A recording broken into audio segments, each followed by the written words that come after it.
Crush Experience.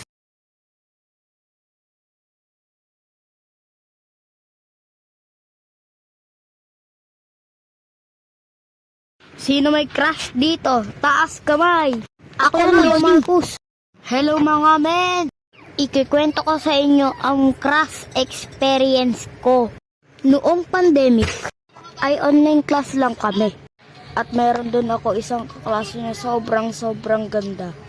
Tawagin na lang natin siya si Maria. Hindi niya tunay na pangalan. Hello po classmates, ako po si Maria. の虜になってしまえばきっとこの夏は充実するのもっともう戻れなくたって忘れないで Mga classmate ko nakikinig, ako nakikilig. Ang landi po ni Marcus. Di mga men, joke lang yun. Di niya sila din. Tapos yung grade 1 naman ako, meron akong isang crush na small but terrible. As in, ganito kaming dalawa. Tawagin na lang natin siya si Lexa. Disclaimer, di ko talaga yung crush. Yung tropa ko kasi nag-ship sa akin kay Lexa. Pangalan ng tropa ko, si Kyle.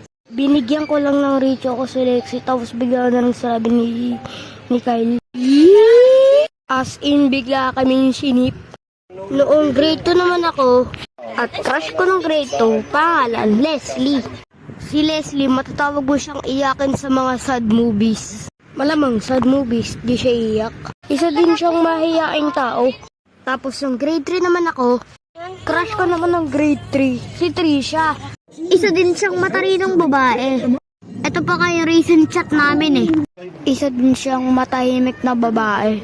At last, nung grade 4, di ko na ito makakwento yung last kasi same din yung crush ko nung grade 4 at nung grade 3. So, yun lang.